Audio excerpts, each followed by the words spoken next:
ಎಲ್ರಿಗೂ ನಮಸ್ಕಾರ. ನಿನ್ನೆ ಚಾಂಪಿಯನ್ಸ್ ಟ್ರೋಫಿ ಮುಕ್ತಾಯಗೊಂಡಿದೆ. ಇಂಡಿಯಾ ಒಂದು ಭರ್ಜರಿ ಜಯ ಗಳಿಸಿದೆ.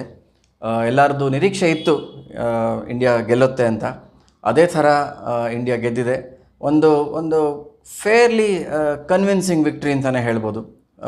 ಅಂದರೆ 49 ಓವರ್ ಹೊಡೆದಿರೋದು ಅನಿಸುತ್ತೆ ಕ್ಲೋಸ್ ಇತ್ತು ಅದು ಇದು ಅಂತ. ಒಂದು ಮಟ್ಟಿಗೆ ಕ್ಲೋಸ್ ಅಂತ ಯಾಕೆ ಅನಿಸುತ್ತೆ ಅಂದರೆ ಇದು ಫೈನಲ್ ಪಂದ್ಯ, ಅದಕ್ಕೋಸ್ಕರ they were playing very very safe. ಆ ಒಂದು ದೃಷ್ಟಿಯಿಂದ ಅಂದ್ಕೊಂಡಷ್ಟು ಕ್ಲೋಸ್ ಅಲ್ಲ, ಬಟ್ ಒಂಥರ ಫೇರ್ಲಿ ಕನ್ವಿನ್ಸಿಂಗ್ ವಿನ್ ಅಂತಲೇ ಹೇಳ್ಬೋದು. ಅದೇ ಥರ ಗೆಲ್ತಾರೆ ಅಂತಲೂ ನಾವು ಹೇಳಿದ್ವಿ, ನಮ್ಮ ಮುಂಚಿನ ಕಾರ್ಯಕ್ರಮಗಳಲ್ಲಿ ಹೇಳಿದ್ವಿ. ಆ್ಯಂಡ್ ಇನ್ನೊಂದು ಮಾತುಕತೆ ಮುಖ್ಯವಾಗಿ ಏನಾಗ್ತಾಯಿತ್ತು ಅಂತಂದರೆ, ನ್ಯೂಜಿಲೆಂಡ್ ಮೇಲೆ 2 ಫೈನಲ್ ನಾವು ಸೋತಿದ್ದೀವಿ. 2000ರಲ್ಲಿ ಚಾಂಪಿಯನ್ಸ್ ಟ್ರೋಫಿ ಫೈನಲ್ಲೇ ಸೋತಿದ್ದೀವಿ ನ್ಯೂಜಿಲೆಂಡ್ ಮೇಲೆ. ಆಮೇಲೆ ಇವಾಗ 2021ರಲ್ಲಿ ವರ್ಲ್ಡ್ ಟೆಸ್ಟ್ ಚಾಂಪಿಯನ್ಶಿಪ್ ಫೈನಲ್ ಕೂಡ ಸೋತಿದ್ದೀವಿ. ಅದಾದಮೇಲೆ 23ರಲ್ಲಿ ಆಸ್ಟ್ರೇಲಿಯಾ ಮೇಲೂ ಸೋತಿದ್ದೀವಿ, ಅದು ಇನ್ನೊಂದು. ಆದರೆ ನ್ಯೂಜಿಲೆಂಡ್ ಮೇಲೂ ಅದು ಸೋತಿದ್ದೀವಿ. So New Zealand ಗೆದ್ದಿರೋ 2 ICC titles 2 India ಮೇಲೇ.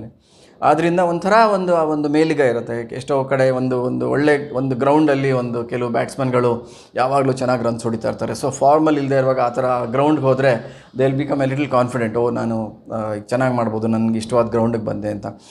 ಸಚಿನ್ ತೆಂಡೂಲ್ಕರ್ಗೆ ಸಿಡ್ನಿ ಇತ್ತು ಫಾರ್ ಎಕ್ಸಾಂಪಲ್, ಅಲ್ಲಿ ಹೋದವ್ರು ಕಾಲಿಟ್ರೆ ಬರೀ 100ಗಳು ಆ ಥರ. ವಿರಾಟ್ ಕೊಹ್ಲಿಗೂ ಸಿಡ್ನಿ ಇದೆ, ಸ್ಟೀವ್ ಸ್ಮಿತ್ಗೆ ಬೇಕಾದಷ್ಟು ಗ್ರೌಂಡ್ ಇದೆ, ಎಲ್ಲರಿಗೂ ಇವರೆಲ್ಲ ದಿಗ್ಗಜರಿಗೆ. ಆದರೂ ಸಿಡ್ನಿ ಅನ್ನೋದು ಒಂದು ಸ್ವಲ್ಪ ಅವ್ರಿಗೆ ಹತ್ತಿರವಾದ್ದು, ಈವನ್ ಫಾರ್ ವಾರ್ನರ್. ಸೊ ಆ ಥರ ಕೆಲವು ಗ್ರೌಂಡ್ಗಳಿರುತ್ತೆ. ಅದೇ ಥರ ಬೌಲರ್ಸ್ಗೆ ಇಲ್ಲಿ ಬಂದಿದ್ದೀನಿ ನಾನು, ನನ್ನ ಫೇವರೆಟ್ ಗ್ರೌಂಡು, ನಾನು ಇಲ್ಲಿ ವಿಕೆಟ್ಸ್ ತೆಗಿತೀನಿ, ಸೊ ಇಲ್ಲಿ ಸಖತ್ತಾಗಿ ಮಾಡ್ತೀನಿ ಅನ್ನೋದಿರುತ್ತೆ. ಸೊ ಅದೇ ಥರನೇ ಒಂದು ಟೀಮ್ಗಳಿಗೂ ಅದಿರುತ್ತೆ. ಒಂದು ಸಲ ಇವ್ರ ಮೇಲೆ ಗೆದ್ದಿದ್ದೀವಿ ಅಂತ ನ್ಯೂಜಿಲೆಂಡ್ಗಿರುತ್ತೆ, 2 ಸಲ ಇವ್ರ ಮೇಲೆ ಗೆದ್ದಿದ್ದೀವಿ ಅಂತ ಇರುತ್ತೆ. ಅಂದರೆ ಅವ್ರು ಆಡಿದ್ರೋ ಬಿಟ್ಟರೋ ಅದು ಇತಿಹಾಸದಲ್ಲಿ ಯಾವಾಗಲೂ ಕಳೆದೋಗಿರೋದು. ಆದ್ರೂ ಒಂದು ಇರುತ್ತೆ. ಇವಾಗ ಇಂಡಿಯಾ 2011 ಗೆದ್ದಾಗ ಫಸ್ಟ್ ಟೈಮ್ ಇರಲಿಲ್ಲ, ಅದು ಒಂದು ಸ್ವಲ್ಪ ಆರಾಮಾಗಿ ಆಡಿದ್ರು, ಒಂದು ಸಲ ಗೆದ್ದಿದ್ರು. ಸೊ ಅದೊಂಥರ ಒಂದು ಬ್ಯಾಕ್ ಆಫ್ ದ ಮೈಂಡ್ ಗೆದ್ದಿರೋದು ಅನ್ನೋದು ಇರುತ್ತಲ್ಲ, ಅದು ಖಂಡಿತವಾಗ್ಲೂ ಸಹಾಯ ಆಗುತ್ತೆ. ಇವಾಗ 2 ವರ್ಷದಲ್ಲಿ ಭಾರತ 2 ವಿಶ್ವಕಪ್ ಗೆದ್ದಿದೆ. ಒಂದು ಆ್ಯಕ್ಚುಯಲ್ ವಿಶ್ವಕಪ್ T20, ಇದು ಒಂದು ಥರದಲ್ಲಿ ಮಿನಿ ವರ್ಲ್ಡ್ ಕಪ್ ಅಂತಾರೆ. ಆದರೂ ಇದು ಪ್ರಾಪರ್ ICC ಟೂರ್ನಿ. ಯಾಕೆ ಅಂತಂದರೆ ಇದರಲ್ಲಿ ಟಾಪ್ 8 ಟೀಮ್ಸ್ ಆಡೋದು, ಸುಮ್ಮನೆ ಯಾವುದೋ ಒಂದು 8 ಟೀಮ್ ಕರ್ಕೊಂಬಂದು ಆಡೋದಲ್ಲ, ಟಾಪ್ 8 ಟೀಮ್ಸ್ ಆಡೋದು. ಸೊ ಈ ಟಾಪ್ 8 ಟೀಮ್ಸ್ ಅಂತಂದರೆ ಅಲ್ಲಿ ಇನ್ನೂ 2 ಟೀಮು, ಇನ್ಫ್ಯಾಕ್ಟ್ 10 ಟೀಮ್ಸ್ ಆಡ್ತು world cup 2023 one day world ಕಪ್ಪಲ್ಲಿ 10 ಟೀಮ್ ಆಡ್ತು. ಸೊ ಇನ್ನೊಂದು ಸ್ವಲ್ಪ ಲೋವರ್ ರ್ಯಾಂಕ್ ಟೀಮ್ಸ್ 2 ಆ್ಯಡ್ ಆಗಿರುತ್ತೆ ಅಷ್ಟೇ. ಸೊ ಹಂಗೆ ನೋಡೋಕೆ ಹೋದರೆ this is as good as world cup. So ಆ ದೃಷ್ಟಿಯಿಂದ ಒಂಥರ ದೊಡ್ಡ ವಿಷಯ ಇದು. ಸೊ ಅದಕ್ಕೋಸ್ಕರನೇ ಅಷ್ಟು ಸೆಲೆಬ್ರೇಷನ್ನು, ಅಷ್ಟು ಎಲ್ಲರಿಗೂ ಖುಷಿ ಇತ್ತು ನಿನ್ನೆ. ಅದರಲ್ಲೂ 2 ವರ್ಷ ಅಂತ ಹೇಳ್ತೀವಿ, ಹೋದ ವರ್ಷ ನಾವು T20 ಗೆಲ್ಲಕ್ಕೂ ಇವಾಗೂ 8 ತಿಂಗಳು ವ್ಯತ್ಯಾಸ ಇರೋದು. ಸೊ 8 ತಿಂಗಳಲ್ಲಿ ಹೆಚ್ಚು ಕಮ್ಮಿ 2 ICC ಟ್ರೋಫಿನ ಇಂಡಿಯಾ ಗೆದ್ಕೊಂಡಿದೆ. So many congratulations to the entire team. Selectors ಇರ್ಬೋದು, ಸಪೋರ್ಟ್ ಸ್ಟಾಫ್ ಇರ್ಬೋದು, ನೋಡ್ಕೊಳ್ಳೋರು, actual players, everybody concern. Okay, ಒಂದು ಯಾವುದು ನಮ್ಮ ಇಂಡಿಯಾಗೆ ಫೇವರ್ ಆಯಿತು ಅಂತಂದರೆ ಒಂದೇ ಕಡೆ ಆಡಿದ್ರು. ಸೊ ಒಂದೇ ಕಡೆ ಆಡಿದ್ದು ಖಂಡಿತವಾಗ್ಲೂ ಇಂಡಿಯಾಗೆ ಫೇವರ್ ಆಗಿದೆ. ನ್ಯೂಜಿಲೆಂಡ್ನವರು ಪಾಕಿಸ್ತಾನಲ್ಲಿ ಫಸ್ಟ್ 2 ರೌಂಡ್ ಆಡಿದ್ರು, ಆಮೇಲೆ 3rd ರೌಂಡ್ ಇಲ್ಲಿ ಬಂದು ದುಬೈನಲ್ಲಿ ಆಡಿದ್ರು, ಆಮೇಲೆ ತಿರ್ಗಿ ಅವ್ರು ಸೆಮಿಫೈನಲ್ ಆಡೋಕ್ಕೆ ವಾಪಸ್ ಪಾಕಿಸ್ತಾನ್ಗೆ ಹೋದರು, ಆಮೇಲೆ ತಿರ್ಗಿ ಫೈನಲ್ ಆಡೋಕ್ಕೆ ಇಲ್ಲಿ ಬಂದರು. So imagine the amount of travelling and everything. ಸಮಯ ಇತ್ತು. ಇವಾಗ ದಿನ ಬಿಟ್ಟು ದಿನ ಮ್ಯಾಚು ಅಂದರೆ ಟ್ರಾವೆಲಿಂಗ್ ಸಿಕ್ಕಾಪಟ್ಟೆ ಕಷ್ಟ ಆಗ್ಬಿಡುತ್ತೆ, ಅಥವಾ 2-3 ದಿವಸಕ್ಕೆ ಒಂದು ಮ್ಯಾಚು ಅಂದ್ರೂ ಸ್ವಲ್ಪ ಕಷ್ಟ ಆಗ್ತಿತ್ತು ಇಷ್ಟೊಂದು ಟ್ರಾವೆಲಿಂಗು. ಬಟ್ ಮಧ್ಯ ಗ್ಯಾಪ್ ಎಲ್ಲ ಇತ್ತು. ಆದರೂ ಬಿಟ್ವೀನ್ ಸೆಮಿಫೈನಲ್ ಆ್ಯಂಡ್ ಫೈನಲ್ ಅಷ್ಟೊಂದು ಗ್ಯಾಪ್ ಎಲ್ಲ ಇರಲಿಲ್ಲ. ಸೊ ಅಲ್ಲಿ ಬಂದು ಆ ಥರ ಅಡ್ಜಸ್ಟ್ ಆದರೂ ಇದೆಲ್ಲ ಇವಾಗಿನ ಪ್ಲೇಯರ್ಗಳು they will cope with all this. ಅವ್ರಿಗೆಲ್ಲ ಇದೆಲ್ಲ ಅಡ್ಜಸ್ಟ್ ಆಗಿಬಿಟ್ಟಿರುತ್ತೆ. ಟ್ರಾವೆಲಿಂಗು, ಹೊಸ ಕಂಡೀಷನ್ಸು, ಹೊಸ ಪಿಚ್ಚು, ಹೊಸ ವಾತಾವರಣ, ಹೊಸ ವೆದರ್ ಕಂಡೀಷನ್ಸು, ಎಲ್ಲದಕ್ಕೂ ಅಡ್ಜಸ್ಟ್ ಆಗಿರ್ತಾರೆ. ಲಕ್ಕಿಲಿ ಏನು ಮುಖ್ಯವಾದ್ದೇನು ಅಂತಂದರೆ gap between Pakistan and Dubai in terms of time ತೊಗೊಂಡ್ರೆ 1 ಗಂಟೆ ಕಾಲ. ಸೊ ಅಂಥದ್ದೇನು ದೊಡ್ಡ ಅಷ್ಟೊಂದೇನು ವ್ಯತ್ಯಾಸ ಆಗಿರಲ್ಲ. ಅಂದರೆ ಇವಾಗ ಇಲ್ಲಿಂದ ಇಂಗ್ಲೆಂಡ್ಗೋ ಅಥವಾ ಇಲ್ಲಿಂದ ಸೌತ್ ಆಫ್ರಿಕಾಗೆ ಹೋದರೂ 4.5 ಅವರ್ಸ್ ಗ್ಯಾಪ್ ಇರುತ್ತೆ. ಇಲ್ಲಿಂದ ಆಸ್ಟ್ರೇಲಿಯಾಗೆ ಹೋದರೆ 4.5 to 5.5 ಅವರ್ಸ್ ಗ್ಯಾಪ್ ಇರುತ್ತೆ, except Perth of course. So ಆ ಥರ ಏನು ಮೇಜರ್ ಏನಿರಲಿಲ್ಲ. Anyways India had that advantage. ಅದನ್ನು ಚೆನ್ನಾಗಿ ಉಪಯೋಗಿಸ್ಕೊಂಡ್ರು. ಅವರು ಒಂದೇ ಥರ ಸ್ಟ್ರಾಟಜಿ ಇತ್ತು, ಒಂದೇ ಗ್ರೌಂಡಲ್ಲಿ ಆಡಿದ್ರು. ಆ್ಯಂಡ್ ಸೆಲೆಕ್ಷನ್ನು ಅದ್ರ ಪ್ರಕಾರ ಮಾಡಿದರು. ಬುಮ್ರಾ ಇಲ್ಲದೆ ಇರೋದ್ರಿಂದ ಒಂದು ಎಕ್ಸ್ಟ್ರಾ ಸ್ಪಿನ್ನರ್ ತೊಗೊಂಡಿದ್ರು. ಎಲ್ಲನೂ ಪಕ್ಕಾ ಮಾಡಿದ್ರು. ಅದಲ್ಲದೆ ಮ್ಯಾಚಲ್ಲೂ ಈ ಮ್ಯಾಚ್ಗಳಲ್ಲೂ ಸೆಲೆಕ್ಷನ್ ತುಂಬ ಚೆನ್ನಾಗಿ ಮಾಡಿದ್ರು. ವರುಣ್ ಚಕ್ರವರ್ತಿ 2 ಮ್ಯಾಚ್ ಇವರು ಮಾಡಿದರು. ಮೊನ್ನೆ ಇನ್ನೊಂದು ಪ್ರೋಗ್ರಾಮ್ನಲ್ಲಿ ಮುನ್ನುಡಿಲಿ ನಾನು ಹೇಳ್ತಾ ಇದ್ದೆ, ಪ್ರಿವ್ಯೂನಲ್ಲಿ ಹೇಳ್ತಾ ಇದ್ದೆ, 2 ಮ್ಯಾಚು ಹರ್ಷಿತ್ ರಾಣಾ ಆಡಿದರು, ಸಖತ್ತಾಗಿ ಮಾಡಿದರು. 4 ವಿಕೆಟ್ ತೆಗೆದ್ರು. I think is runs per over economy was I think less than 3.96 ಏನು. It's just a terrific effort. ಅಂದರೆ ಯಾರು ಅಂಥವ್ರನ್ನ ಡ್ರಾಪ್ ಮಾಡೋಕ್ಕೆ ಅಷ್ಟು ಯೋಚನೆ ಮಾಡಲ್ಲ. ಅಂಥ ಸಮಯದಲ್ಲಿ ವರುಣ್ ಚಕ್ರವರ್ತಿನ 3ನೇ ಪಂದ್ಯಕ್ಕೆ ಹಾಕೊಂಡ್ರು ನ್ಯೂಜಿಲೆಂಡ್ ಮೇಲೆ. ಏಕೆಂದರೆ ನ್ಯೂಜಿಲೆಂಡ್ ಮೇಲೆ ನಾವು ಗೆಲ್ಲೋದು ಒಂಥರ psychologically it was very important. And ಆ ಸಮಯದಲ್ಲಿ ನ್ಯೂಜಿಲೆಂಡು ಡೆಫಿನೆಟ್ಲಿ ಫಾಸ್ಟ್ ಬೌಲಿಂಗ್ ಸ್ವಲ್ಪ ಚೆನ್ನಾಗಿ ಆಡ್ತಾರೆ. They will be definitely a little weak against spin. So I mean ಎಲ್ಲರೂ ರೀಸೆಂಟಾಗಿ ಇಂಡಿಯಾಗೆ ಬಂದು ಇಂಡಿಯನ್ ಕಂಡೀಷನ್ಸ್ನಲ್ಲೇ ಟೆಸ್ಟ್ ಮ್ಯಾಚಸ್ನ 3-0 ಗೆದ್ಕೊಂಡು ಹೋಗಿದ್ದಾರೆ, ಅದು ಬೇರೆ. ಆದರೆ ಅದಕ್ಕೊಂದು ಒಂದು ಕಾರಣ ಆಯಿತು. ಮೊದಲನೇ ಮ್ಯಾಚು ಬೆಂಗಳೂರಿನಲ್ಲಿ ವಿಪರೀತ ಬೌಲಿಂಗ್ ಫ್ರೆಂಡ್ಲಿ ಕಂಡೀಷನ್ಸಲ್ಲಿ ಬ್ಯಾಟಿಂಗ್ ತೊಗೊಂಡ್ರು. ಇಂಡಿಯಾ 46 ಏನೋ ಆಲ್ಔಟ್ ಆದರು. ಅದರಿಂದ ಅವರು ವಾಪಸ್ ಬರೋಕ್ಕೆ ಆಗಲಿಲ್ಲ. ಸೊ ಅದೊಂದು ಪ್ರತಿಯೊಂದು ಸ್ಟೆಪ್ಪೂ ಒಂಥರ ಅದ್ರ ಮೇಲೆ ಡಿಪೆಂಡ್ ಆಗಿತ್ತು. ಫಸ್ಟ್ ಇನ್ನಿಂಗ್ಸ್ ಹಂಗಾಗೋಯ್ತು, ಸೆಕೆಂಡ್ ಇನ್ನಿಂಗ್ಸ್ ಅವ್ರು ವಾಪಸ್ಸೇ ಬರೋಕ್ಕಾಗಲಿಲ್ಲ ಸರಿಯಾಗಿ. ಆಮೇಲೆ ಆ ಒಂದು ಅಡ್ವಾಂಟೇಜ್ನ ನ್ಯೂಜಿಲೆಂಡ್ ತುಂಬ ಚೆನ್ನಾಗಿ ಉಪಯೋಗಿಸ್ಕೊಳ್ತು. ಸೊ ಅದು ವಾಪಸ್ಸೇ ಬರೋಕ್ಕಾಗಲಿಲ್ಲ. ಸೊ ಅದು ಒಂದು ಬೇರೆ ವಿಷಯ. ಆದರೂ ಸ್ಪಿನ್ಗೆ ಅವರು definitely they are on the weaker side. And ಅದರಲ್ಲೂ ಒಂದು ಮಿಸ್ಟ್ರಿ ಸ್ಪಿನ್ ಅಂದರೆ ಯಾರಿಗೂ ಆಡೋದಿಲ್ಲ. ನಮ್ಮ ತುಂಬ ಹತ್ತಿರದಿಂದ ವರುಣ್ ಚಕ್ರವರ್ತಿನ ನೋಡಿದ್ದೀನಿ. ಒಂಥರ ಪರ್ಸ್ನಲ್ ಎಕ್ಸ್ಪೀರಿಯನ್ಸಿಂದ ಹೇಳ್ತಾ ಇದ್ದೀನಿ. ವಿಪರೀತ ಕಷ್ಟ ಅವ್ರದ್ದು ಸ್ಪಿನ್ ಪಿಕಪ್ ಮಾಡೋದು. ಸೊ ಅವ್ರಿಗೆ ದೇವ್ರಿಗೆ ಗೊತ್ತು ಅವ್ರ ಬಾಲ್ ಯಾವ ಕಡೆ ತಿರುಗುತ್ತೆ ಅಂತ. ಅವ್ರು ಪ್ಲ್ಯಾನ್ ಮಾಡಿ ಎಕ್ಸಾಕ್ಟ್ಲಿ ಹಂಗೆ ಮಾಡ್ತಾರೋ ಅಥವಾ ಅಲ್ಲಿ ಹಾಕ್ಬಿಟ್ಟು ಇದಾದರೂ ಆಗ್ಬೋದು ಅಂದ್ಕೊಳ್ತಾರೋ ನಮ್ಗೆ ನಿಜವಾಗ್ಲೂ ಗೊತ್ತಿಲ್ಲ. ಯಾಕೆಂದರೆ ಅಷ್ಟು ಕಷ್ಟ. ಏನೋ ಒಂದು ಸ್ವಲ್ಪ ಇದರಲ್ಲಿ ಸ್ವಲ್ಪ ವೇರಿಯೇಷನ್ಸ್ ಇರುತ್ತೆ. ಈ ಬೆರಳು ಈ ಕಡೆಯಿಂದ ಬೆರಳು ಅಥವಾ ಈ ಒಂದು ಸ್ವಲ್ಪ ಫಾಸ್ಟಾಗಿ ಮಾಡೋದು, ಹಿಂಗೆ ಥ್ರೋ ಅಂದರೆ ನಾಟ್ ದಟ್ ವೇ. ಸೊ ಆ ಥರ ಒಂದು ಫಾಸ್ಟರ್ ಒನ್ ಹಾಕೋದು. So very little. ಸೊ ಅದನ್ನು ಪೂರ್ತಿ ಬ್ಯಾಕ್ ಆಫ್ ದ ಹ್ಯಾಂಡ್ ಹಾಕೋದು, ಎಲ್ಲ ಥರ ಸಿಕ್ಕಾಪಟ್ಟೆ ವೇರಿಯೇಷನ್ಸ್ ಬೇರೆ. ಅಷ್ಟು ಆ್ಯಕ್ಯುರಸಿ ಸಿಗೋದು ಒಂಥರ ದೇವರ ಒಂದು ಕೃಪೆನೇ ಅವ್ರ ಮೇಲೆ ಅಂತ ಹೇಳ್ಬೋದು. ಸಮಹೌ ಅದನ್ನು ಅವ್ರು ಮಾಸ್ಟರ್ ಮಾಡೋದಕ್ಕೆ ಸ್ವಲ್ಪ ಜಾಸ್ತಿನೇ ಟೈಮ್ ಆಗಿದೆ. ಅವ್ರಿಗೀಗಾಗಲೇ 33 ವರ್ಷ. ಆದ್ದರಿಂದ ಒಂದು ಎಷ್ಟು ವರ್ಷ ಆಗುತ್ತೋ ಅಷ್ಟು ವರ್ಷ ಅವರು ನಮ್ಮ ದೇಶಕ್ಕೆ, ನಮ್ಮ ಟೀಮ್ಸ್ಗೆ ಅವರು ಸೇವೆ ಸಲ್ಲಿಸಲಿ ಅಂತ ನಾವು ಕೇಳ್ಕೊತೀವಿ. ಈಗ ಕಮ್ಮಿಂಗ್ ಬ್ಯಾಕ್ ಟು ಯೆಸ್ಟರ್ಡೇಸ್ ಮ್ಯಾಚ್ ಏನಾಗಿದೆ, ಒಂದು ಹಲವಾರು ವಿಷಯಗಳಾಯ್ತು. ಅಂದರೆ ಒಂದು ಪಂದ್ಯದಲ್ಲಿ ಇನ್ನೊಂದು ಪಂದ್ಯನೇ ಇರುತ್ತೆ, ಆ ಪಂದ್ಯದಲ್ಲಿ ಇನ್ನೊಂದು ಪಂದ್ಯ ಇರುತ್ತೆ. ಅಂದರೆ ಒಂದು ಸಣ್ಣ ವಿಷಯಗಳು ನಡೀತಾ ಇರುತ್ತೆ. ಆ ಸಣ್ಣ ವಿಷಯಗಳು ಸೇರೇ ಒಂದು ದೊಡ್ಡ ಮ್ಯಾಚ್ ಆಗೋದು. ಸೊ ಮೊದಲನೇದಾಗಿ ನಾವು ಇದೇ ಸ್ಕೋರ್ ಹೇಳಿದ್ವಿ ವಿಶ್ಲೇಷಣೆಯಲ್ಲಿ, ಬಿಟ್ವೀನ್ 250 and 260 ಹೊಡಿಬೋದು ನ್ಯೂಜಿಲೆಂಡ್ ಅಂತ ಹೇಳಿದ್ವಿ. 251 ಹೊಡೆದ್ರು. ಓಕೆ, ಆಮೇಲೆ 270, 280 ಹೊಡೆದ್ರೆ ಅವ್ರು really they will B in a good position ಅಂತ. ಇನ್ಫ್ಯಾಕ್ಟ್ ಅವರು 270 ಹೊಡೆದಿದ್ರೆ, ನಾವೇನು 60-40 ಅಂತ ಅಂದ್ಕೊಳ್ತಾ ಇದ್ವಿ, 270 ಏನಾದ್ರು ದಾಟಿದರೆ 50-50 ಮ್ಯಾಚ್ ಆಗಿರೋದು. 280 ಆಗಿದ್ದರೆ 45 ನಮ್ಮ ಕಡೆ, 55 ಅವ್ರಿಗೆ. 300 ಏನಾರು ಅವ್ರು ದಾಟಿದರೆ ಮೋಸ್ಟ್ ಪ್ರೊಬಬ್ಲಿ ಅವ್ರಿಗೆ 65-70 ಚಾನ್ಸ್ ಇರೋದು, ಇಂಡಿಯಾಗೆ 30-35 ಚಾನ್ಸ್ ಇರೋದು. ಸೊ ಅಷ್ಟು ಮಟ್ಟಿಗೆ ಆ ಫ್ಯೂ ರನ್ಸ್ ಆರ್ ಇಂಪಾರ್ಟೆಂಟ್. ದೊಡ್ಡ ಗ್ರೌಂಡು, ಸ್ಪಿನ್ನಿಂಗ್ ಟ್ರ್ಯಾಕ್ಸು, ಅವ್ರ ಕಡೆನೂ 3 ಬೌಲರ್ಸ್ ಇದ್ದಾರೆ. In fact fantastic bowling from their side, from New Zealand's spinners as well. So ಏನೇನು ವ್ಯತ್ಯಾಸ ಆಯಿತು ಅಂತ ಒಂದು ನೋಡೋಣ. ಮೊದಲನೇದಾಗಿ ಒಳ್ಳೆ ವೆರಿ ಗುಡ್ ಫ್ಲೈಯಿಂಗ್ ಸ್ಟಾರ್ಟ್ ಸಿಕ್ತು. 57 ರನ್ನು 7.5 ಓವರ್ಸಲ್ಲಿ 57 ಫಾರ್ ನೋ ಲಾಸ್ ಇದ್ದಿದ್ದು. 7.4 ಓವರ್ಸಲ್ಲಿ at that time 57 for no loss. So ಆವಾಗ ಅವರು they were going at just over 7 runs per over. So it was a good start. It was a really good start. In fact ಇವರು ರಚಿನ್ ರವೀಂದ್ರ ಅವರು ಸೆಮಿಫೈನಲಲ್ಲಿ ಏನು ಮಾಡಿದ್ರೋ ಪಾಕಿಸ್ತಾನ ಮೇಲೆ, ಅದನ್ನೇ ಮಾಡೋ ಥರನೇ ಹೋಗ್ತಾಯಿದ್ರು. ಏನು ಟ್ರಾವಿಸ್ ಹೆಡ್ ಅವತ್ತು ಶುರು ಮಾಡಿದ್ರು, ಎಕ್ಸಾಕ್ಟ್ಲಿ ಅದೇ ರೀತಿ ಇವರು ಅದನ್ನೇ ಶುರು ಮಾಡಿದರು. ಮೊದಲನೇ 8 ಬಾಲಲ್ಲಿ 2 ರನ್ ಹೊಡೆದಿದ್ರು. ಓಕೆ, ಆಮೇಲೆ ನೆಕ್ಸ್ಟ್ 5 ಬಾಲ್ಸು 5 ಬೌಂಡ್ರೀಸ್, ಅದ್ರಲ್ಲಿ 1 6. ಸೊ ಸೊ ಟಕ್ ಅಂತ ಅವ್ರು 13 ಬಾಲ್ಗೆ 24 ಅಲ್ಲಿಗೆ ಹೊಟ್ಟೋದ್ರು. ಹಾಗೆ ಕೊನೆಗೆ ಅವ್ರು ಔಟ್ ಆದಾಗ 29ನೇ ಬಾಲ್ ಔಟ್ ಆದರು. ಸೊ 28 ಬಾಲ್ಗೆ 37 ರನ್ ಹೊಡೆದಿದ್ರು. ಸೊ ಸಿಕ್ಕಾಪಟ್ಟೆ ಅವರು he had started scoring very well. ಇದೇ ಥರನೇ and couple of exquisite shorts ಹೊಡೆದ್ರು. ಅದರಲ್ಲಂತೂ ಒಂದು ಆನ್ ಡ್ರೈವು ಒಂಥರ ಅದು ಎಷ್ಟಲ್ಲಿ ನೋಡಿದ್ರು ಅದು ಸಾಲದು, ಅಷ್ಟು ಚೆನ್ನಾಗಿತ್ತು, wide of mid on. So ಆ ಥರ ಸಖತ್ತಾಗಿ ಆಡ್ತಾಯಿದ್ರು. ಆ್ಯಂಡ್ ಒಂಥರ it took a piece of magic from Kuldeep.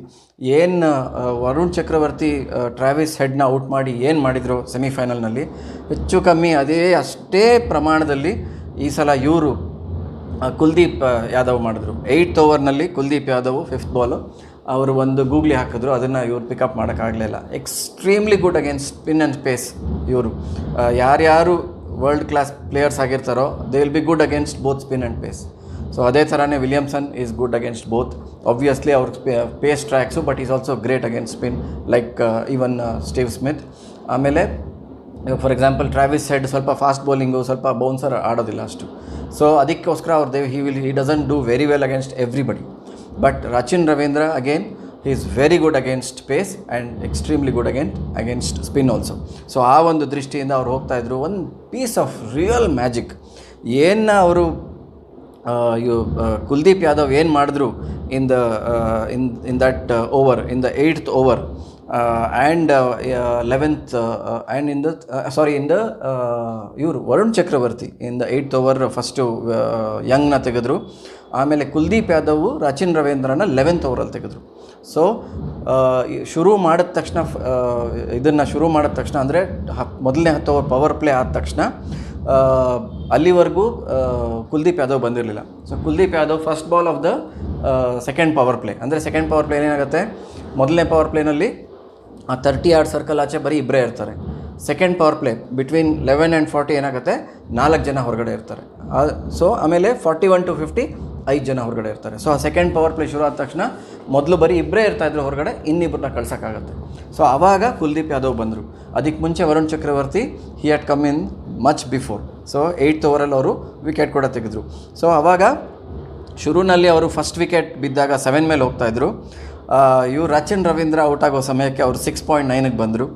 ಆಮೇಲೆ ವಿಲಿಯಮ್ಸನ್ ಔಟ್ ಆದ ಟೈಮ್ಗೆ ಅವರು 6.08ಗೆ ಬಂದರು. ಅಂದರೆ ಹೆಂಗೆ ಬೀಳ್ತಾ ಇದೆ ನೋಡಿ, ವಿಕೆಟ್ಸ್ ಬೀಳ್ತಾಯಿತ್ತು, ಸ್ಪಿನ್ನರ್ಸ್ ಟೈಟ್ ಮಾಡ್ತಾಯಿದ್ರು. ಹೇಗೆ ಒಂದು ಮ್ಯಾಚ್ ಹೇಗೆ ಟಿಲ್ಟ್ ಆಗ್ತಾಯಿತ್ತು, ಏನಾಗ್ತಾಯಿತ್ತು ಅಂತ ಇದರಲ್ಲಿ ನಾವು ಅರ್ಥ ಮಾಡ್ಕೋಬೋದು. ಸೊ ಯಂಗ್ ಔಟ್ ಆಗಿದ್ದು, ರವೀಂದ್ರ ಔಟ್ ಆಗಿದ್ದು ಒಂದು ಮಾತು, ವಿಲಿಯಮ್ಸನ್ ಔಟ್ ಆಗಿದ್ದು ಅಷ್ಟೇ ಇಂಪಾರ್ಟೆಂಟು. 11ನೇ ಓವರಲ್ಲಿ ಕುಲ್ದೀಪ್ ಯಾದವ್ ವಿಕೆಟ್ ತೆಗೆದಿದ್ದಾರೆ. 13ನೇ ಓವರಲ್ಲಿ ತಿರ್ಗಾ ವಿಲಿಯಮ್ಸನ್ನ ಔಟ್ ಮಾಡಿದ್ರು. He beat him in the air. ಅಂದರೆ ಅವ್ರ ಫ್ಲೈಟ್ನ ಅವ್ರು ಪಿಕಪ್ ಮಾಡೋಕ್ಕಾಗಲಿಲ್ಲ. ಒಂಥರ ಭಾಳ ಕಮ್ಮಿ ಜನ ಇತಿಹಾಸದಲ್ಲಿ ಆ ಥರ ವಿಲಿಯಮ್ಸನ್ನ ಬೀಟ್ ಮಾಡಿದ್ದಾರೆ ಇನ್ ಫ್ಲೈಟ್. ಅದನ್ನು ಕುಲ್ದೀಪ್ ಯಾದವ್ ಮಾಡಿದ್ರು. Simple return catch. ಈ ಕುಂಡ್ ಬಿಲೀವ್ ವಿಲಿಯಮ್ಸನ್ ಏನಾಗಿದೆ ಅಂದ್ಬಿಟ್ಟು. ಸೊ ಆ ಒಂದು ಮಟ್ಟಿಗೆ ಹೆಚ್ಚು ಕಮ್ಮಿ 50% ಆಫ್ ದ ಮ್ಯಾಚ್ 13ನೇ ಓವರಲ್ಲಿ ಏನಾಯಿತು ಅದರಲ್ಲಿ 50% of the match was won by India. ಆ ಒಂದು 11th and 13th over. So ಅಷ್ಟು ಇಂಪಾರ್ಟೆಂಟ್ ಆಗಿತ್ತದು. ಅದಾದಮೇಲೆ 4th ವಿಕೆಟ್ ಬಿದ್ದಿದ್ದು in the 24th over. So 13ನೇ ಓವರ್ಗೆ 6.08ಅಲ್ಲಿದ್ದರು. 24ನೇ ಓವರ್ಗೆ 4.62 ಬಂದ್ಬಿಟ್ರು. ಅಂದರೆ ಹೆಚ್ಚು ಕಮ್ಮಿ ಸ್ವಲ್ಪ 4.5ಗಿಂತ ಸ್ವಲ್ಪ ಜಾಸ್ತಿ. ಹೆಂಗೆ ಬೀಳೋಕ್ಕೆ ಶುರು ಆಗೋಯ್ತು. ವಿಕೆಟ್ಸು ಬಿದ್ದು ರನ್ ರೇಟು ಕಮ್ಮಿ ಆಗ್ತಾಯಿದ್ರೆ ಒಂದು ಟೀಮ್ ವಾಪಸ್ ಬರೋಕ್ಕಾಗೋದೇ ಇಲ್ಲ. ಹೆಚ್ಚು ಕಮ್ಮಿ ಹಾಗೆ ಆಗಿದ್ದು ನ್ಯೂಜಿಲೆಂಡ್ಗೆ ಈ ಸಲ. ಸೊ ಇನ್ನೂ ಒಂದು ನೋಡಬೇಕು ನಾವು ಅಂತಂದರೆ, ನೆಕ್ಸ್ಟ್ ವಿಕೆಟು ಬಿದ್ದಿದ್ದು ಆವಾಗ ಒಂದು 15 ಓವರ್ ಆಡಿಕೊಂಡ್ರು. ಸೊ ನೆಕ್ಸ್ಟ್ ವಿಕೆಟ್ ಬಿದ್ದಿದ್ದು 38th ಓವರ್.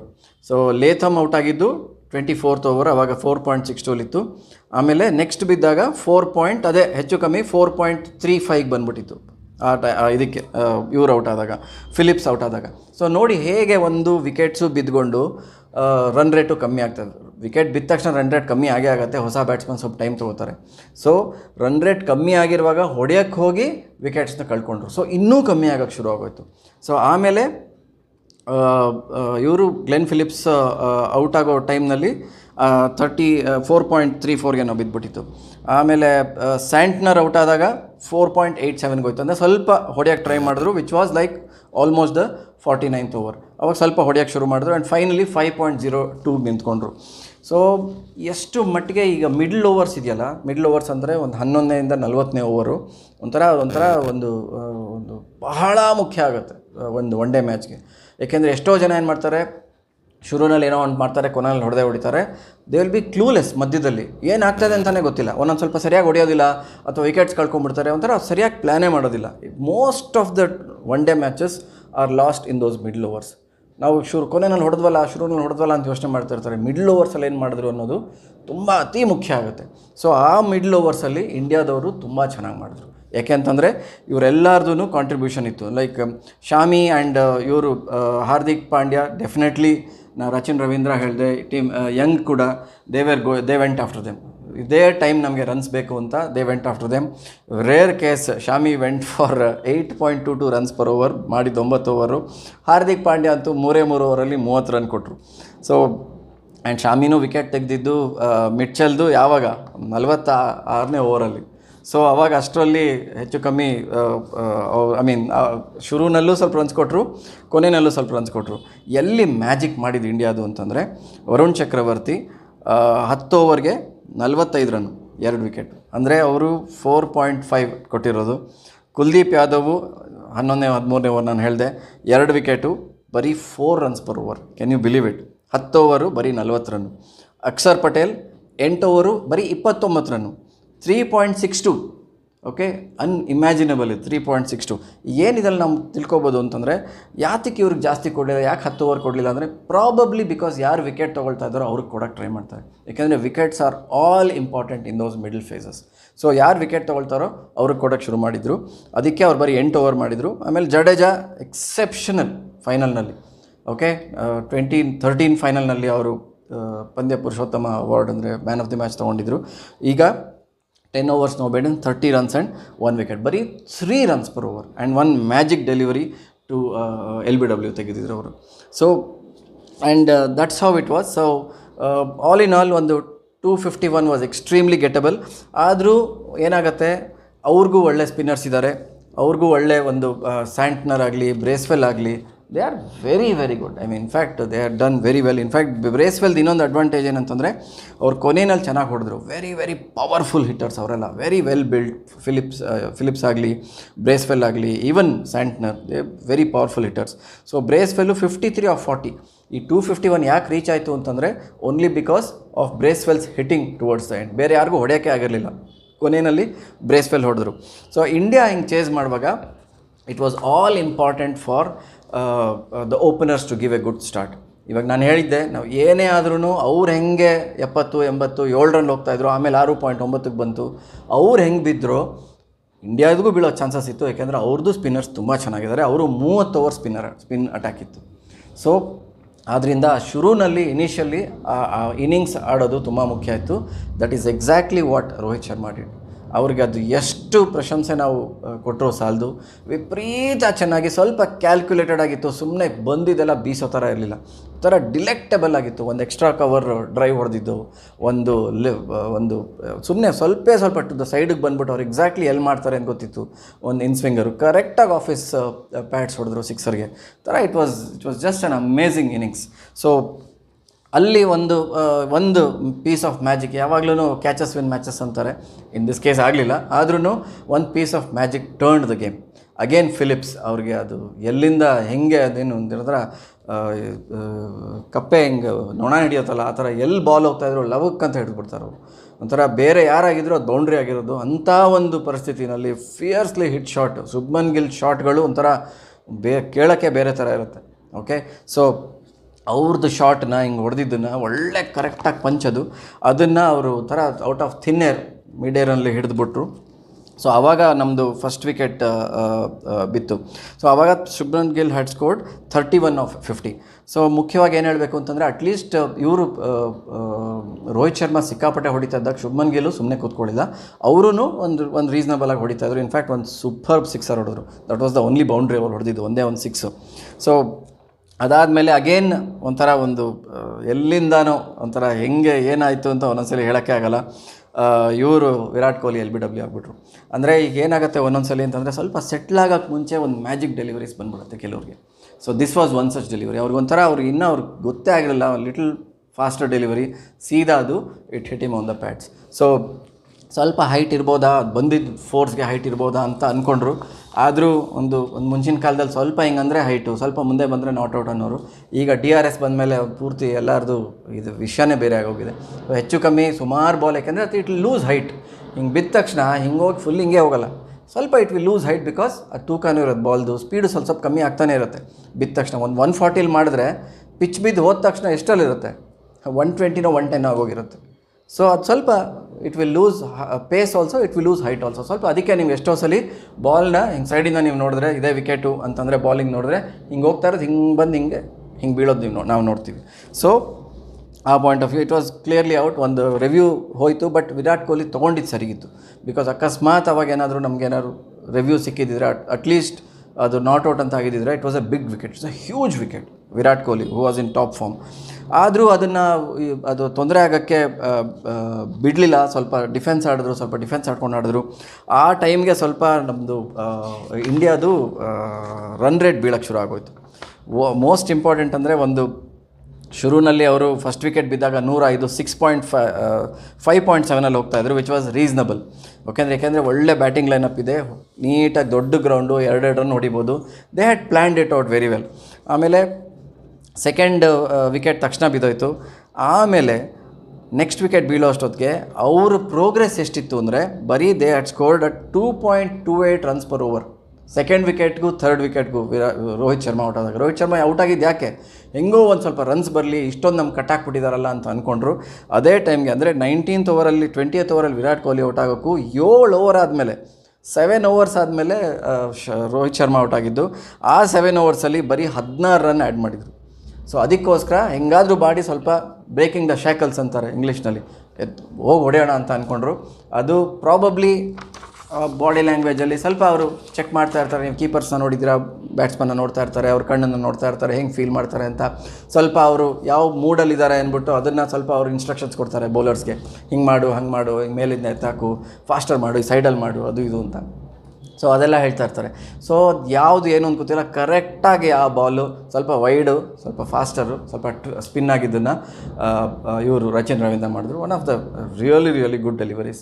ಬಿಕಾಸ್ ಆ ಟೈಮ್ನಲ್ಲಿ ಅವ್ರು ಮುಂದೆ ಬಂದಾಗ it was so wide that he completely missed it. ಸ್ವಲ್ಪ ಹತ್ರನೂ ಇರಲಿಲ್ಲ ಅಷ್ಟೊಂದು ಬಾಲ್ಗೆ ಅವರು, ಈ completely missed it. So Rohit ಶರ್ಮಾದ wicket was massive in the game. ಆ ಒಂದು ಟೈಮಲ್ಲಿ ಮಾತ್ರ win percentage something which was like 70, 80, 75%, 80 ಹಾಗೆ ಇರ್ತಾ ಇದ್ದಿದ್ದು, ಲಬಕ್ ಅಂತ ಹಿಂಗೆ 60ಗೆ ಬಂದ್ಬಿಡ್ತು ಇಂಡಿಯಾದು probability of win percentage. So ಅಷ್ಟು ಮ್ಯಾಸಿವ್ ವಿಕೆಟ್ ಅದು ಆ ಟೈಮ್ನಲ್ಲಿ. ಬಿಕಾಸ್ ಅಲ್ಲಿಂದನೇ ಎಷ್ಟೋ ಜನ they will lose their way. ಇದಕ್ಕಿದ್ದಾಗೆ ಏನೋ ಔಟ್ ಆಗೋದು, ಇದಕ್ಕಿದ್ದಾಗೆ ಕ್ಯಾಚ್ ಕೊಟ್ಬಿಡೋದು, ಹೊಡೆಯೋಕೆ ಹೋಗಿ ಔಟ್ ಆಗೋದು, ಏನು ಮಾಡಬೇಕು ಅಂತ ಗೊತ್ತಿಲ್ಲ, ಸುಮ್ಮನೆ ಡಿಫೆನ್ಸ್ ಆಡ್ತಾನೆ ಇರೋದು. ಈಗ ಆಮೇಲೆ ಹೊಡೆಯೋಣ ಡಿಫೆನ್ಸ್ ಆಡ್ತಾನೆ ಇರೋದು. ಎಷ್ಟೋ ಜನಕ್ಕೆ ಹಂಗಾಗುತ್ತೆ. ಬಿಕಾಸ್ ಅವ್ರಿಗೊಂಥರ ಒಳಗಡೆಯಿಂದ ಬರಬೇಕದು, ಅದು ಬರೋದೇ ಇಲ್ಲ, ಯಾಕೆಂದರೆ ಬೌಲಿಂಗ್ ಅಷ್ಟು ಚೆನ್ನಾಗಿರುತ್ತೆ. So it was massive. ನಾವೀಗಾಗಲೇ ರೋಹಿತ್ ಶರ್ಮಾ ವಿಕೆಟ್ ಆದಮೇಲೆ ಏನು ಅಂತ ಹೇಳ್ತೀನಿ. ಈಗಾಗಲೇ ಅವತ್ತಿಂದ ನಾವು ಮಾತಾಡ್ತಾ ಇದ್ದೀವಿ, 2-3 ಇದೇ ಥರ ಒಂದು ಕಾರ್ಯಕ್ರಮದಲ್ಲಿ ಹೇಳಿದ್ದೀವಿ. ರೋಹಿತ್ ಶರ್ಮಾ ಔಟ್ ಆದಮೇಲೆ ಶ್ರೇಯಸ್ ಅಯ್ಯರ್ ಬಂದರು. Shreyas Iyer is a very important cog in the wheel of India's fortune. ಅಂತಂದರೆ ಅವರು ಅಂದ್ರೆ ಪೂರ್ತಿ ಲೈನ್ ಆ್ಯಂಡ್ ಲೆಂತ್ಗೆ ಚೆನ್ನಾಗಿ ಆಡಿನೇ 2.82 ರನ್ಸಲ್ಲಿ ಹೊಡಿತಾ ಇದ್ದಿದ್ದವರು. ಅದು ರಿಸ್ಕ್ ತೊಗೊಳ್ಳೋಕ್ಕೆ ಕಷ್ಟ, ಒಳ್ಳೊಳ್ಳೆ ಬಾಲ್ ರಿಸ್ಕ್ ಹೆಂಗೆ ತೊಗೋತೀರಾ ಅಂಥ ಟೈಮ್ನಲ್ಲಿ ಶ್ರೇಯಸ್ ಅಯ್ಯರ್. ಇನ್ಫ್ಯಾಕ್ಟ್ ನಾನು ಹೇಳ್ತಾನೆ ಇರ್ತೀನಿ, ರಿಷಬ್ ಪಂತ್ ಅವರು ಇಂಥ ಸಿಚುವೇಶನ್ಗೆ ಮಾಡಿಸ್ತವ್ರು. ಯಾವ ಬಾಲ್ ಎಲ್ಲಿ ಹೊಡಿಬೇಕು, ಫೀಲ್ಡ್ನ ಮ್ಯಾನಿಪ್ಯುಲೇಟ್ ಮಾಡೋದಕ್ಕೆ ಅವ್ರು ಮಾಡಿಸ್ತವ್ರು. ನಾನು ಹೇಳ್ದಂಗೆ ಮೊನ್ನೆ ಕಾರ್ಯಕ್ರಮದಲ್ಲಿ ಹೇಳ್ದಂಗೆ ಸ್ವಲ್ಪ ಈ ಓವರ್ ಡಿಡ್. ಸೊ ಆ ಒಂದು the way we get out is also important. ಯಾಕೆಂದರೆ ಅದು ಹೆಂಗೆ ನೋಡ್ತಾರೆ ಜನ, ಹೆಂಗೆ ಅನ್ನೋದು ಅದೂ, ಆ್ಯಂಡ್ ಯಾವ ಮೆಸೇಜ್ ಹೋಗುತ್ತೆ ಡ್ರೆಸ್ಸಿಂಗ್ ರೂಮ್ಗೆ, ಅದನ್ನು ಇಂಪಾರ್ಟೆಂಟ್ ಆಗುತ್ತೆ. ಎನಿವೇ ಅದು it's a different topic. So Shreyas Iyer to a great extent does that. So ಅವರೂ ಹಿಂಗೆ ವಿಕೆಟ್ ಬಿಟ್ಟು ಹೊಡೆಯೋಕ್ಕೆ ಬರ್ತಾರೆ, ಹಿಂಗೆ ಈ ಕಡೆ ಕಾಲಿಡ್ತಾರೆ, ಸ್ವಲ್ಪ ಹಿ ಮ್ಯಾನಿಪ್ಯುಲೇಟ್ಸ್ ದ ಫೀಲ್ಡ್. ಅದು 1-2 ಹಿಂಗೆ ಹೊಡೆದ್ಬಿಡ್ತಾರೆ. ಆಮೇಲೆ ಸ್ವಲ್ಪ ಶಾರ್ಟ್ ಮಾಡ್ತಾನೆ ಅವನು, ಶಾರ್ಟ್ ಮಾಡಿದ್ರೆ ಇನ್ನೊಂದ್ಸಲಿ ಫುಲ್ ಮಾಡ್ತಾರೆ, 2 ಶಾರ್ಟ್ ಮಾಡಿದ್ಮೇಲೆ ಒಂದು ಫುಲ್ ಮಾಡ್ತಾನೆ ಅವನು, ಅದಕ್ಕೂ ರೆಡಿ ಇರ್ತಾರೆ. So he's a good player. And ಸ್ವಲ್ಪ ಮುಂಚೆ ಒಂದು ಸ್ವಲ್ಪ ಈ ಕಡೆ ಆ ಕಡೆ ಆಡ್ತಾಯಿದ್ರು. ಒಂದೆರಡು ಮೂರು ಶಾಟ್ ಸ್ವಲ್ಪ ಹೊಡೆಯೋದು, ಬೇಗ ಹೊಡೆಯೋಕ್ಕೆ ಶುರು ಮಾಡಿಬಿಡೋದು, ಬಂದಿದ್ದೆಲ್ಲ ಹೊಡೆದು ಬೀಸೋಕ್ಕೆ ಶುರು ಮಾಡೋದು, ಅದು ಮಾಡ್ತಾಯಿದ್ರು. ಸ್ವಲ್ಪ ತುಂಬ ಚೆನ್ನಾಗಿ ಇವಾಗ ಅವರು ಚೇತರಿಸ್ಕೊಂಡು is a much better player ನಾವು. ಸೊ ಇಂಪಾರ್ಟೆಂಟ್ ಕಾಂಟ್ರಿಬ್ಯೂಷನ್ಸ್ ಇರುತ್ತೆ. ಇನ್ಫ್ಯಾಕ್ಟ್ ಅವರು ಔಟ್ ಆದಾಗ 5 runs per over ಹೊಡೆದಿದ್ರು in between his wicket and the next wicket. ಅದಾದಮೇಲೆ ಅವರು 203 for 5 ಆಗಿದ್ದು ನೆಕ್ಸ್ಟ್ ವಿಕೆಟ್ ಬಿದ್ದಾಗ 7 runs per over ಹೊಡೆದ್ರು. So in between the 4th wicket and the 5th wicket 7 runs per over ಅಲ್ಲಿ ಹೊಡೆದ್ರು. That kind of to a great extent it change the match. ಆವಾಗ ಯಾರು ಬಂದಿದ್ದು? ಅಕ್ಷರ್ ಪಟೇಲ್ದು ಒಂದು ಸ್ಪೆಷಾಲಿಟಿ ಇದೆ. ಹೆಚ್ಚು ಕಮ್ಮಿ ಎಲ್ಲ ಮ್ಯಾಚಲ್ಲೂ ಒಂದು 20-25 ಬಾಲ್ ಆಡ್ತಾರೆ. ಎಲ್ಲ ಮ್ಯಾಚಲ್ಲೂ ಒಂದು 4, 2 6 ಅಥವಾ 2 4, 1 6 ಆ ಥರ ಹೊಡೆತಾರೆ. ಇನ್ ದಿಸ್ ಮ್ಯಾಚ್ ಆಲ್ಸೋ ಒಂದು 4, 1 6 ಹೊಡೆದ್ರು. ತಕ್ಷಣ ಒಂದು ಆ್ಯಂಡ್ ಪವರ್ಫುಲ್ ಹಿಟ್ಟರ್ ಆ್ಯಂಡ್ ಒಂಥರ ಟ್ರೂ ಆಲ್ರೌಂಡರ್, ಎಲ್ಲ ಕಡೆ ಹೊಡಿತಾರೆ. ಒಂದು ಈ ಕಡೆಯಿಂದ ಹೊಡೆದಿದ್ದು 6 taken from outside of stump, ಒಂದು ಬೌಂಡ್ರಿ ಹೊಡೆದಿದ್ದವರು ತುಂಬ ಒಳ್ಳೆಯದು, ಟೆರ್ರಿಫಿಕ್ ಶಾಟ್ ಅದು. ಸೊ ಆ ಟೈಮ್ನಲ್ಲಿ ಅವ್ರು ಬಂದಿದ್ದು ತುಂಬ ಒಳ್ಳೆಯದಾಯಿತು. He got out to a not so great shot. So ಅದೊಂದು ಇಂಥ ಟೈಮ್ನಲ್ಲಿ ಇವಾಗ luckily did not, I mean ಅದರಿಂದ ನಮಗೆ ಇಂಡಿಯಾಗೆ ಏನೂ ತೊಂದರೆ ಆಗಲಿಲ್ಲ. ಸಾಮಾನ್ಯವಾಗಿ ಅಂಥ ಟೈಮಲ್ಲಿ ಇಂಥ ಪ್ಲೇಯರ್ಗಳು ಔಟ್ ಆದರೆ ಸಾಮಾನ್ಯವಾಗಿ ಸ್ವಲ್ಪ ಅದು ಅಲ್ಲಿಂದ ಕೊಲ್ಯಾಪ್ಸ್ಗಳಾಗೋದು, ಅಲ್ಲಿಂದ ಇನ್ನಿಬ್ಬರು ಔಟ್ ಆಗಿಬಿಡೋದು, ಆ ಥರ ಎಲ್ಲ ಆಗುತ್ತೆ. ಲಕ್ಕಿಲಿ ಫಾರ್ಚುನೇಟ್ಲಿ ಫಾರ್ ಇಂಡಿಯಾ ಆ ಥರ ಆಗಲಿಲ್ಲ. ಸೊ ಅವ್ರು ಔಟ್ ಆದಮೇಲೆ ಹಾರ್ದಿಕ್ ಪಾಂಡ್ಯ ಸ್ವಲ್ಪನೇ ಚೆನ್ನಾಗೇ ಆಡಿದ್ರು. ಇನ್ಫ್ಯಾಕ್ಟ್ ತುಂಬಾ ಚೆನ್ನಾಗಿ ಆಡಿದ್ರು ಆ ಪಾಯಿಂಟಿಂದ. ಸೊ ಹಾರ್ದಿಕ್ ಪಾಂಡ್ಯ ಔಟ್ ಆದಾಗ 48th ಓವರಲ್ಲಿ ಅಲ್ಲಿಂದ ಅಲ್ಲಿಗೆ, ಅಂದರೆ ಇವರು ಅಕ್ಷರ್ ಪಟೇಲ್ ಔಟ್ ಆಗಿದ್ದಕ್ಕೂ ಹಾರ್ದಿಕ್ ಪಾಂಡ್ಯ ಔಟ್ ಆಗಿದ್ದಕ್ಕೂ they went at 6.33 runs per over. ತುಂಬ ಚೆನ್ನಾಗಿ ಆಡಿದ್ರು. ಇದೆಲ್ಲದರ ಮಧ್ಯ ನಾವೇನು ಗ್ಯಾಪ್ ಕಟ್ಕೋಬೇಕು ಅಂತಂದರೆ, ಎಲ್ಲೂ ವಿಕ್ಟ್ರಿ ಅನ್ನೋದು ಅಥವಾ ಟಾರ್ಗೆಟ್ ಅನ್ನೋದನ್ನ ಸೈಟ್ ಬಿಡಲಿಲ್ಲ. ಸೊ ಇಮ್ಮಿಡಿಯೇಟ್ ತಕ್ಷಣ ಔಟ್ ಆದ ತಕ್ಷಣ ಸ್ವಲ್ಪ ಚೂರು ಜೋಪಾನವಾಗಿ ಆಡೋದು, ಆಮೇಲೆ ತಿರ್ಗಾ ಫೀಲ್ಡ್ನ ಮ್ಯಾನಿಪುಲೇಟ್ ಮಾಡೋದು, ತಿರ್ಗಾ ರನ್ ರೇಟ್ ಜಾಸ್ತಿ ಮಾಡೋಕ್ಕೆ ಟ್ರೈ ಮಾಡೋದು. ಸೊ ಎಲ್ಲೂ ತುಂಬ ದೂರ ಹೋಗಲೇ ಇಲ್ಲ. ಒಂದು 40 balls 46 runs ಒಂದೇ ಒಂದು ಸಲ ಹೋಗಿತ್ತು. ಅದನ್ನು ಒಂದು 2 ಬೌಂಡ್ರಿ ಹೊಡೆದ್ಬಿಟ್ಟು ಅದು ಸರಿ ಔಟ್ ಆಯಿತು. ಅದು ಬಿಟ್ಟರೆ ಎಲ್ಲ ಕಡೆಯೂ it was well with in control. ಅದಕ್ಕೇ ಸ್ವಲ್ಪ ಒಂದು ಭರ್ಜರಿ ವಿಜಯ ಅಂತಲೇ ಹೇಳ್ಬೋದು. ಎಲ್ಲ ಟೈಮಲ್ಲೂ it was well under control. ಆಮೇಲೆ ಇವರು ಲಾಸ್ಟಲ್ಲಿ ಇವ್ರು ಬಂದರು, ಜಡೇಜಾ ಬಂದರು again and he hit the winning runs. ಇದರಲ್ಲಿ ಏನು ಸ್ಪೆಷಾಲಿಟಿ ಅಂತಂದರೆ, ಸೆಮಿಫೈನಲ್ ಗೆದ್ದಾಗ ರಾಹುಲ್ ನಾನ್ ಸ್ಟ್ರೈಕರಲ್ಲಿದ್ದರು. ರಾಹುಲ್ ಸಿಕ್ಸರ್ ಹೊಡೆದ್ರು, ಅಂದರೆ ಬೌಂಡ್ರಿ 6 ಹೊಡೆದ್ರು, ಗೆಲ್ಸಿದ್ರು ಸೆಮಿಫೈನಲ್ನ ಆಸ್ಟ್ರೇಲಿಯಾ ಮೇಲೆ. ಆವಾಗ ನಾನ್ ಸ್ಟ್ರೈಕರ್ ಯಾರಾಗಿದ್ದರು? ರವೀಂದ್ರ ಜಡೇಜಾ. ಈಗೇನಾಯಿತು, ಫೈನಲ್ನಲ್ಲಿ ನಾನ್ ಸ್ಟ್ರೈಕರು KL ರಾಹುಲ್, ರವೀಂದ್ರ ಜಡೇಜಾ ಬೌಂಡ್ರಿ ಹೊಡೆದ್ಬಿಟ್ಟು ಇಂಡಿಯಾನ ಗೆಲ್ಸಿದ್ರು.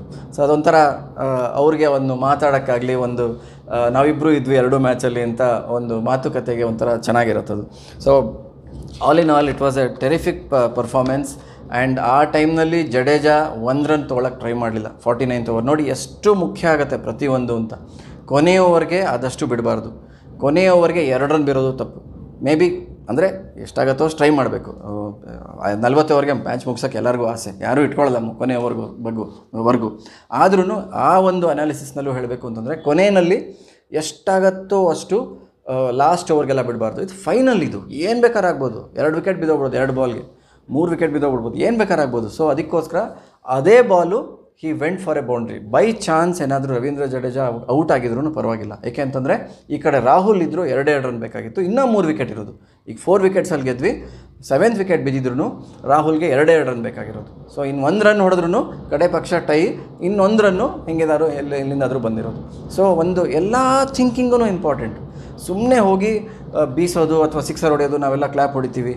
ಎಷ್ಟು ಯೋಚನೆಗಳಿರುತ್ತೆ ನೋಡಿ, ಎಷ್ಟು ಇರುತ್ತೆ ನೋಡಿ ಪ್ರತಿಯೊಂದು ಒಂದು ಪಂದ್ಯದಲ್ಲಿ. ಒಂದು ಗೆಲ್ಲಬೇಕು ಅಂದರೆ tournament, Australia, England, south Africa, ಆಮೇಲೆ ಇವಾಗ ನ್ಯೂಜಿಲೆಂಡು, ಅಫ್ಘಾನಿಸ್ತಾನ್ ಟಾಪ್ 8 ಇದ್ದಾರೆ. ಬಾಂಗ್ಲಾದೇಶ್, ಅಫ್ಘಾನಿಸ್ತಾನ್, ಅದಕ್ಕೆ ಅವ್ರು ಬಂದಿರೋದು. ಪಾಕಿಸ್ತಾನ್ ಟೂರ್ನಮೆಂಟ್ ಇದು. ಇಂಥವರೆಲ್ಲ ಇರುವಾಗ ಗೆಲ್ಲೋದು ಅಂದರೆ ಅದು ಸುಲಭವಾದ ಮಾತಲ್ಲ. ಸೊ ಯಾವ ಒಂದು ಫೈನಲ್ನ ನಾವು ಸೋತಿದ್ವಿ ಅಂದರೆ 2023ನಲ್ಲಿ 2 ಫೈನಲ್ ಸೋತ್ವಿ ವರ್ಲ್ಡ್ ಕಪ್ದು. ಒಂದು ಒನ್ ಡೇ ವರ್ಲ್ಡ್ ಕಪ್ಪು, ಇನ್ನೊಂದು ಟೆಸ್ಟ್ ಮ್ಯಾಚ್ ವರ್ಲ್ಡ್ ಕಪ್ಪು. ಅದಾದಮೇಲೆ 8 ತಿಂಗಳಲ್ಲಿ ಇನ್ನೂ 2 ICC ಟ್ರೋಫಿ ಗೆದ್ದುಬಿಟ್ಟು ಒಂಥರ ಒಂದು ಸಾಂತ್ವನ ಕೊಟ್ಟಿದ್ದಾರೆ, ಅಥವಾ ಒಂದು ಖುಷಿ ಕೊಟ್ಟಿದ್ದಾರೆ ನಮ್ಮ ಇವ್ರಿಗೆ, ನಮ್ಮ ಫ್ಯಾನ್ಸ್ಗೆ. ಯಾಕೆಂದರೆ ಡೈ ಹಾರ್ಡ್ ಫ್ಯಾನ್ಸ್ ಇಂಡಿಯಾದವರು ಇಷ್ಟು ಜನ, 140 ಕೋಟಿ ಜನ, they all want India to win. So ಆ ಒಂದು ದೃಷ್ಟಿಯಿಂದ ಒಂದು ಭರ್ಜರಿ ಪಂದ್ಯ ಆಯಿತು. ಆ್ಯಂಡ್ ನೋ ಡೌಟ್ ರೋಹಿತ್ ಶರ್ಮಾಗೆ ಮ್ಯಾನ್ ಆಫ್ ದಿ ಮ್ಯಾಚ್ ಹೋಗಿದ್ದು. ಮೊದಲನೇ 10 ಓವರಲ್ಲಿ ನಾನು first 50% was won by India in that 11th and 13th over ಅಂತ ಹೇಳಿದೆ, Kuldeep Yadav bowling. The other 50% I can say is because of Rohit Sharma's batting. So ಇದನ್ನ ಹೇಳಿ ಈ ನಮ್ಮ ಒಂದು ವಿಶ್ಲೇಷಣೆನ ಮುಗಿಸೋಣ. Thank you very much for listening. ಇದೇ ಥರ ಮುಂದೇನು ಇಂಡಿಯಾ ಜಾಸ್ತಿ ಕಪ್ಸ್ ಗೆಲ್ಲತ್ತೆ ಅಂತ ಒಂದು ಹಾರೈಸ್ತಾ ಈ ಕಾರ್ಯಕ್ರಮನ ಮುಗಿಸೋಣ. ನಮಸ್ಕಾರ.